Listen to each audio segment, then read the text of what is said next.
Amis des QDN, bonjour. Comme je vous l'avais annoncé dans ma dernière vidéo, je voulais vous refaire le dernier QDN Focus de l'année. Pourquoi Focus, Parce qu'encore une fois, c'est des QDN où je passe beaucoup plus de temps que dans les QDN classiques où je monte les choses assez rapidement. Et là, je vais dire déjà malheureusement cette vidéo va encore être un petit peu longue parce que je vais vous montrer deux trucs que j'ai trouvés et qui, à mon avis, méritent vraiment, vraiment d'avoir un QDN, on va dire, dédié. Alors, regardons ça. Donc la première chose que je voudrais vous montrer, c'est ce petit multimètre là qu'ils appellent style pen type crayon, voilà, qui est livré dans cette boîte. Alors, si on l'ouvre, on va voir à l'intérieur deux choses. Cette magnifique petite pochette là qu'on peut mettre même à la ceinture, grâce à ça là, et un manuel ici en anglais. Qui explique comment ça fonctionne. Maintenant c'est très simple d'emploi, il n'y a pas vraiment besoin de manuel. Donc ici nous allons avoir l'engin, voilà, et deux styles de cordon. Un cordon de type pince crocodile comme ça, et un de type pointe de touche qui va permettre là de faire des mesures un petit peu plus comme un multimètre normal. Alors l'originalité de ce truc c'est quoi? C'est que comme voilà on tient comme un crayon et que si on l'utilise comme un multimètre, on va pouvoir faire des mesures ici entre donc deux points comme ça. Comme on fait avec un multimètre, la seule différence c'est que voilà, on l'a directement sous les yeux, c'est-à-dire qu'on voit à la fois l'endroit où on va toucher et la mesure. Ce qui peut quand même des fois être pratique, parce que souvent on fait ça, le multimètre on ne sait pas trop où le poser et tout. Là, l'avantage c'est qu'on n'a même pas besoin de le poser quelque part. Si on mesure comme ça, on tient tout ça. Donc c'est ça qui m'a un petit peu séduit, c'est ce concept que je trouve relativement sympa. Donc voilà, on voit ici 600 volts catégorie 3. Bon, alors je sais qu'il y a encore des puristes qui vont dire oh là là, c'est du chinois, ça tient certainement pas les 600 volts, patati patata. Bon, de toute façon, encore une fois, sur ce genre de truc, faut pas dire que ça va être l'outil de prédilection du super technicien de maintenance dans les armoires à haute tension. Je veux dire, pour faire du dépannage, on va dire domestique, de la basse tension et tout, pour moi, c'est largement suffisant. Voilà, ça n'a pas non plus la prétention d'être un outil super pro. C'est toujours pareil. Je veux dire, après, aller comparer ça avec un super flux pro de compétition, ça n'a pas de sens. Dans le sens où, enfin voilà, c'est pas les mêmes appareils, ça joue pas dans la même cour. Maintenant, ce truc-là, comme je vais vous le montrer rapidement, il est vraiment, pour le prix qu'il coûte, il est assez exceptionnel. C'est un 6000 points. Alors, je l'ai testé, il est plutôt très très bien. D'ailleurs, on va déjà faire par exemple une démo avec cette référence là que je vous avais déjà montré. Alors, pour l'allumer, c'est très simple. Ici, voilà, on reste appuyé. Alors, il a ici un truc qui est sympa, c'est que voilà, il a en plus un éclairage qui est très. Là, je sais pas si je vais voir si on coupe un petit peu le courant. Voilà, c'est même trop fort, mais voilà, on voit qu'il est vraiment super lisible. Il y a l'éclairage de ça, et en même temps, un truc qui est sympa, c'est qu'on peut aussi éclairer le point de mesure. Voilà. Et ça, c'est pareil. En cas de coupure de courant ou autre chose comme ça, c'est plutôt un truc relativement intelligent. Pour mesurer une tension, là par exemple, on voit 2,5 volts. Voilà, on voit qu'il est plutôt très bon. Ici, 5, on voit que c'est bon. Ici, 7,5, il y a un digit d'écart. Et ici, 10. Voilà. Bon, honnêtement, c'est vraiment très bien. Il est plutôt juste, il n'y a rien à dire. Et en même temps, c'est pareil, je ne vais pas tout vous montrer, mais vous pouvez me croire sur parole. Au niveau mètre, il est aussi super précis.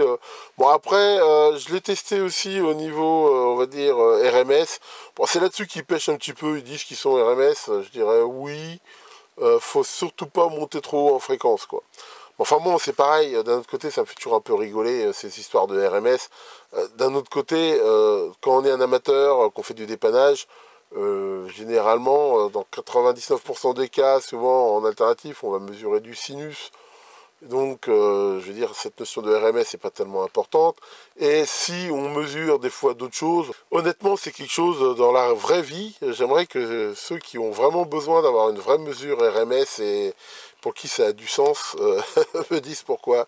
Je dis pas que c'est pas bien, je veux dire, il y a des tas de fois où ça peut être utile. Mais enfin, encore une fois, dans la vie courante, je veux dire, de dépannage, comme il fait ce truc-là, c'est pas un multimètre de labo. honnêtement, c'est pas un défaut très gênant. Au niveau du fonctionnement, en fait, on a directement du bout du doigt, hein, quasiment, voilà, sans être obligé de lâcher d'une main, le mode. Donc on a volt continu, alternatif, fréquence. Et alors, il a un truc aussi qui est intéressant, c'est le EF là. En fait, c'est le mode où il mesure des champs électriques. Ça permet de faire une mesure sans contact. Par exemple, ici, voilà, si j'approche là d'une prise, là, voilà, on voit que je touche rien. Hein, en fait, il marche en détecteur de champ électrique. Alors ça, c'est super sympa aussi. Ça permet, par exemple, de repérer la présence d'un câble ou d'un champ électrique comme ça. Donc ça c'est aussi une fonction plutôt sympa. Et ici, après, quand on va changer un petit peu de mode, et en plus de ça, on a ohmmètre, testeur de continuité, diode. Enfin voilà, on va dire toutes les fonctions classiques d'un multimètre. Alors la seule fonction qu'il ne fait pas en tant que multimètre, c'est ampèremètre. Donc ça, il ne sait pas le faire. D'un autre côté, c'est pas forcément qu'on fait du dépannage qu'on utilise le plus. Après, si vraiment on veut mesurer du courant, alors on peut aussi, rien n'empêche, avoir une résistance shunt extérieure et l'utiliser. Bon. Enfin voilà, ça s'alimente avec deux petites piles AA. Donc mon opinion sur ce truc, je veux dire, c'est vraiment un super appareil pour moi de terrain. Hein, parce que ça va vraiment permettre, hein, comme je le dis, l'idée c'est que on a tous connu ce truc de pouvoir faire une mesure et que ce putain de multimètre, on est sur un panneau électrique, on est sur une bagnole, on est sur un truc, on sait pas où le poser, et c'est galère. Alors que là, on a tout en main. C'est vraiment, je pense, un super outil. Il faut pas le voir comme un outil de labo, un truc comme ça, mais je veux dire, je pense que ça va devenir mon outil de dépannage terrain, on va dire, favori. La seconde chose assez géniale que je veux vous montrer, c'est ces petits modules Nexion, et qui sont vraiment, pour moi, quelque chose qui révolutionne un petit peu, et surtout facilite énormément la conception de petits systèmes électroniques. Alors, qu'est-ce qu'il y a à l'intérieur? À l'intérieur, on voit que cette mousse ici, avec cette espèce de petit adaptateur, un sac statique qui contient, on va le voir, un module, et un petit câble comme ça. Voilà, ici, ça, donc on va dire, apparemment ça ressemble à un petit écran OLED, on va dire, classique, en plus tactile. On peut voir ici sur le côté, là, différents, ça va être des trucs de test automatique, un simple connecteur qui est très simple, avec une alimentation 5 volts, masse TX-RX, hein, donc c'est une liaison série. Ici, un petit support pour pouvoir mettre une carte SD. Et voilà, ici, c'est livré avec ces adaptateurs qui permettent de le brancher facilement sur un Arduino ou ce qu'on veut. Alors, il le livre ici avec ce petit adaptateur qui permet de brancher une prise micro USB pour l'alimenter simplement. Hein, c'est pour pouvoir l'essayer, parce qu'en fait, comme on va le voir, ce truc-là, il est livré avec, je vais dire, déjà un programme de démo dedans. Bon, moi, je ne vais pas utiliser l'adaptateur, vu que j'ai une alim, je vais utiliser ce truc-là, là. Mais ça revient au même. Alors, regardons un petit peu ce que ça dit. Et donc, hein, j'ai éteint là pour qu'on voit mieux, je vais brancher l'engin. Et voilà, ce qu'on voit ici, c'est un écran qui a une très bonne résolution, en couleur. Et alors cet écran il est tactile, et comme on le voit ici, il y a des démos. Par exemple, là, voilà, on a un exemple là d'image où on peut zoomer. Voilà, pour venir ici home, on a ici des indicateurs divers et variés de type jauge. On a ici des progress bars aussi divers et variés. Hein. Bon, j'essaie de montrer en même temps, c'est pas très facile. Voilà, hein, ici. Voilà. On a ici même un jeu qui a été directement ici mis. Bon, je sais pas trop comment on y joue, mais voilà, hein, c'est des choses comme ça. Et ici, voilà, un truc qui montre des images. Donc, c'est quoi le concept de ce truc-là, hein? Ici, voilà, c'est juste une démo, hein, mais on voit, c'est un affichage de très bonne qualité. Ça consomme pas énormément, hein, ça consomme dans les 100 milli. Alors, c'est quoi le concept? C'est vraiment super intéressant, je trouve, de ce truc. Quand on fait un petit appareil, imaginons qu'on va faire un petit testeur de cerveau qui peut tester 4 cerveaux, mémoriser des positions, faire des trucs comme ça.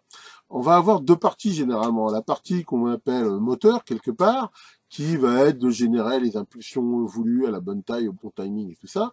Et la partie, on va dire, interface humaine, qui va être de gérer des boutons, des affichages et des trucs comme ça. Généralement, hein, quand on fait du code bien fait, on sépare un peu les deux parties, sachant que c'est comme du temps réel, c'est-à-dire que Voilà, on va gérer toute la partie génération de signaux, mais en même temps, de temps en temps, on ira soit rafraîchir l'interface, ça peut être des afficheurs, un écran, un truc comme ça, et aussi, bah, pareil, prendre en compte le fait que l'utilisateur appuie sur des boutons, tourne des commandes, des choses comme ça. Donc souvent, il y a ces deux parties à faire, il faut les synchroniser et faire en même temps de l'interface, hein, surtout sur des écrans comme ça tactiles. Bah, c'est pas facile, souvent, faut aller mesurer en pixels, enfin, c'est relativement compliqué. L'idée de ce petit module Next-Gen, c'est de se dire, on s'occupe plus du tout de l'interface, c'est le module qui va le faire, et le module, donc, il va prendre tout ça en compte, et comme on va le voir, ils fournissent un IDE, un Integrated Development Environment, un environnement de développement qui offre des outils vraiment super cool pour pouvoir gérer tout ça. Ce qui fait que on va pouvoir se concentrer, par exemple, sur la partie Arduino que sur la partie génération de signaux. Et voilà, à la limite, imaginons un truc comme ça. Qu'est-ce qu'on a besoin d'avoir? On a besoin d'avoir, je sais pas, moi, simplement le temps de l'impulsion. Voilà, il y a besoin que de ça. Tout le reste, on va dire, le réglage du temps, sa variation et tout, ça peut être fait dans l'interface. Donc il suffit, dans ce petit module Next-Gen ici, de gérer, comme on va le voir, les boutons, les menus, tout ce qu'on veut, et d'aller de temps en temps, juste indiquer à l'Arduino, ben voilà le temps de l'impulsion, et lui, il n'aura qu'à recevoir les valeurs setting toutes faites, vraiment super simple. Alors ça marche dans les deux sens. On peut imaginer aussi que l'Arduino, je sais pas, il mesure une tension, et pareil, de temps en temps, il aura juste à envoyer la valeur simplement en binaire au module ici, qui lui la mettra en forme, l'affichera, enfin pourra faire des trucs. C'est quand même assez puissant, hein. Alors on a vu qu'il y avait un petit module de carte SD. Ce petit module de carte SD, il peut servir à mettre à jour justement le contenu du programme qu'on édite avec l'IDE. Et éventuellement, d'après ce que j'ai vu, il peut aussi mettre à jour le firmware. Honnêtement, ce truc-là, pour moi, c'est un peu une révolution. Enfin, c'est vraiment quelque chose qui m'ouvre, moi, des perspectives vraiment intéressantes, dans le sens où, ben voilà, avec, je veux dire, ces petits modules qui coûtent pas cher, je crois que ça coûte dans les 10 euros, ce truc-là, on va pouvoir faire des trucs avec vraiment des interfaces sympas, et surtout gagner des heures, voire des jours de développement, hein. Ils disent dans la pub de ce truc-là que ça peut passer de mois de dev à une semaine, et je veux bien le croire. C'est enfin, pour avoir à la fin un super résultat, c'est vraiment un très très bon outil. Donc cette IDE hein, qui s'installe très facilement, hein, j'ai pas eu de problème particulier, on le maîtrise assez vite. Alors c'est ce qu'ils disent hein, dans le truc, et je suis assez d'accord, il faut quand même avoir quelques notions de programmation un petit peu quand même de base, hein, un peu des notions de propriété, c'est un petit peu objet comme approche. Maintenant, voilà, je vais être très franc. Hein. Hier, je suis resté au chaud dans mon bureau, hein, chez moi. J'ai attaqué ça à 9 heures. J'ai téléchargé le bignou, je l'ai installé. Voilà, le petit exemple que je vais vous présenter là, je l'ai fait quoi en 2 heures. C'est-à-dire qu'en 2 heures, ça m'a suffi pour apprendre un peu, voir un petit peu comment ça fonctionne et assez maniper pour pouvoir faire ce petit démo. Alors c'est vrai que vous allez voir, c'est pas beau, mais enfin d'un autre côté, mon but c'était de regarder la technique, pas de soigner l'esthétique. Alors, bah regardons ça. Donc très rapidement, hein, voilà l'éditeur donc de Next-Gen hein, qui permet donc de tout programmer. Et là, voilà le petit exemple que j'ai fait. Hein. Donc là, je sélectionne Open, je choisis ici mon projet. Et voilà, hein, ça c'est pour aller sur les petits modules que je voulais montrer. Hein. On choisit ici parmi tous les modules possibles lesquels on veut. Et ici, donc on va avoir un certain nombre de pages. Hein, on voit ici, là, par exemple, que j'ai 3 pages dans mon projet. Et sur chaque page, on va pouvoir mettre des éléments graphiques, comme des images, des boutons, des textes et tout. Bon, mon projet, il est pas beau. Encore une fois, c'est juste un truc pour un POC, hein, comme on dit, hein, pour essayer. C'est évident qu'après, on peut mettre des fonds, enfin, on peut faire quelque chose de beaucoup plus beau, hein, mais c'est vraiment pour essayer. Et donc l'idée après, bah, c'est que sur chaque action, par exemple, voilà, là, on va pouvoir mettre des commandes. Par exemple, sur Run, je dis d'ouvrir la page démo. Sur la page démo, ici, j'ai différents éléments, dont ici un slider. Hein, et sur ce slider, voilà, je dis que quand je le bouge, eh ben, je veux mettre à jour ici la valeur dans l'affichage, convertir la valeur en texte, mettre un S devant et l'envoyer au système hôte. Donc par exemple ici là je serais branché par le port sérique un Arduino par exemple et quand je bougerai ici ce curseur et ben ça enverrait les valeurs. Bon là, ça fait rien de spécial. J'ai juste ici mis voilà, un certain nombre de trucs. J'ai juste me suis amusé à mettre un peu de code sur le QR code, hein, qui est le QR code de syrup.org, par exemple. Et ici, ben voilà, quand on clique en fait dessus sur le mousse down, et ben je vais l'inverser, et quand on quitte, et ben je vais le remettre normal. Alors ça, ce qui est vachement bien avec cet éditeur, hein, c'est que on peut à tout moment essayer sans être obligé même d'avoir l'appareil. Ce qui permet qu'à la limite, il est gratuit, hein, si vous voulez vous amuser avec, vous pouvez très bien le télécharger et faire des projets, hein, c'est très facile. Et ici, donc, on va faire ici, voilà, debug. Et voilà, en mode debug, en fait, bah, il va simuler ici ce que ferait mon système. Donc là, voilà, c'est comme si je l'avais branché. On voit que quand je clique sur Run, j'arrive bien ici sur cette page-là. Le fait de bouger ici, on voit bien, je change la valeur. Et ici, on a un peu l'équivalent, hein, de la console de ce qu'il envoie. Alors là, je me suis amusé à l'envoyer en texte. Hein, ici, vous voyez, à chaque fois que je bouge ici, bah voilà, il envoie bien S suivi de la nouvelle valeur ici du curseur. Ça veut dire que si j'avais un Arduino avec, vous avez tout ce que j'ai à faire dans l'Arduino, c'est à sniffer le port série, et à chaque fois que je vois un S avec la valeur, et ben par exemple, je le transformer en tension, en tout ce que je veux. C'est vraiment, ici, on voit tout l'avantage de ce truc. Hein. Il va prendre en compte ici toute la partie UI très facilement. Ici, je me suis amusé, voilà. Là, par exemple, j'ai mis des checkbox. Voilà, bon, là, c'est vrai que pour l'instant, j'ai débranché sur rien, mais si ça ne concerne, par exemple, que des préférences d'affichage, on pourrait imaginer ici faire, je sais pas, affichage en couleur ou n'importe quoi. On peut complètement manipuler le contenu des écrans de façon dynamique, hein, un petit peu comme un DOM d'une page HTML. Ce qui fait que, ça se trouve ici, on peut faire des prefs, par exemple, ou des settings qui ne concernent que lui, quoi. Et voilà, ici, on voit bien le système d'inversion comme je l'ai montré. Bon, encore une fois, mon but ici, c'est juste une petite démo vite fait, hein, donc c'est pas un tuto, hein. Mais voilà, c'est quand même bien fait, hein. J'ai pas rencontré de bug.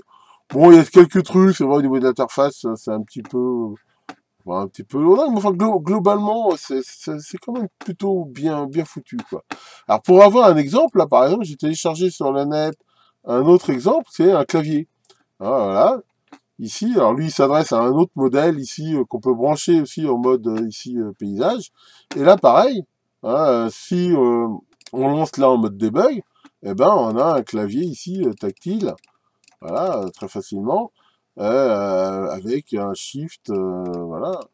Ça, c'est-à-dire que là, vraiment, enfin, comme on peut le voir, là, c'est quelque chose qui va être développé relativement facilement, alors que développer ça, même ça avec les librairies données sur les Arduino et autres, c'est quand même un taf vraiment considérable. Hein. Et là, par exemple, pareil, si on regarde par exemple le code sur une touche, c'est un truc qui est très simple. Hein. On dit voilà, il prend un H, si le shift est enfoncé, il le met, ou le shift lock, ou le shift, et ben il le met ici en majuscule. Et derrière, voilà, il concatène la touche au système ici d'affichage. Voilà, c'est vraiment un truc, c'est vraiment très simple. Hein. C'est une syntaxe qui est assez proche, on va dire, du C. Bon, c'est pas super puissant, hein, ça gère pas les nombres flottants et choses comme ça, mais enfin, pour bien des choses, c'est quand même vraiment plutôt cool. Donc voilà hein, pour cette présentation rapide. C'est bizarre, en faisant ce truc-là, ça m'a fait penser un petit peu à un truc qui s'appelait la pile hypercard. Ça parlera peut-être, je pense, aux gens qui, comme moi, ont connu le Macintosh des débuts, ou Bill Atkinson, hein, qui était aussi le créateur de MacPaint, avait fait ce système où on avait comme ça des écrans hein, dans lesquels on pouvait mettre des objets, passer de l'un à l'autre. Ça ressemble un peu finalement. Ça m'a fait penser à ça, c'est marrant. Enfin, donc voilà. Alors, je ferai peut-être un jour, hein, je verrai s'il y a de la demande ou pas, une vidéo plus tuto sur comment faire ça. Enfin, je pense vraiment que je vais utiliser ce truc-là. Je vais sans doute même en commander d'autres parce que ça, enfin, honnêtement, ça m'a ouvert vraiment plein d'idées. Alors bon, c'est déjà pas les idées qui me manquent, mais je pense que le jour où je ferai quelque chose avec, je mettrai les sources et puis je vous montrerai ça. Mais enfin bon, encore une fois, c'est encore des projets, des projets et des projets. Mais ce qui est sûr, c'est que sur pas mal de projets que j'avais à faire avec des Arduino, des choses comme ça va pas mal changer la donne. Ça va permettre d'avoir de l'interface vraiment cool et un peu de frais. Puis en même temps, le côté tactile, c'est vraiment super. L'avantage d'avoir un écran tactile, c'est qu'on n'est pas obligé de prévoir plein de boutons. On peut faire des trucs super compliqués, des boutons, des molettes et tout. Ça peut changer, donc on n'est pas obligé d'avoir quelque chose de très surchargé. Dans la mesure où on n'a pas forcément besoin d'avoir accès à toutes les commandes en même temps. Et puis ça n'empêche pas aussi d'avoir un truc mixte, hein. On peut très bien mixer ça avec des commandes. D'ailleurs, pour info, ces écrans, ils existent aussi en mode non tactile, c'est-à-dire qu'on peut utiliser ça que pour faire ici de l'affichage. Maurice, qu'est-ce que tu veux encore? Tu veux savoir si tu pourrais utiliser un écran comme ça? Pourquoi faire? Pour que tu montres tes pensées. Oh, les pensées de Maurice. Et remarque, ça donne des idées. Peut-être que dans ta mise à jour, on va te donner cette petite espace de jeu. C'est peut-être surtout le côté tactile qui l'intéresse, le coquin. Enfin bon, voilà. Donc, voilà. Alors, ça n'empêche pas, je vous l'ai promis aussi, j'ai aussi reçu quand même des trucs. Donc, je vous ferai un QDN, on va dire, classique, je pense, avant la fin de l'année. Alors, la fin de l'année, ça s'approche vite, hein, c'est dimanche, donc, de toute façon, ça ne laisse pas 50 000 jours. Encore une fois, ben, j'aurai pas le temps de tout faire. J'ai parlé avec Jean-Jacques, je pense qu'on fera, on va dire, vraiment début janvier, la vidéo là sur la présentation de l'imprimante. Je vais essayer aussi de travailler toujours sur ma CNC, là, ça avance mais pas vite. Mais enfin bon, encore une fois, tout vient à point à qui sait attendre. Que l'affreux Brice Burnus épargne votre dernier week-end de l'année et à très bientôt pour de nouvelles vidéos.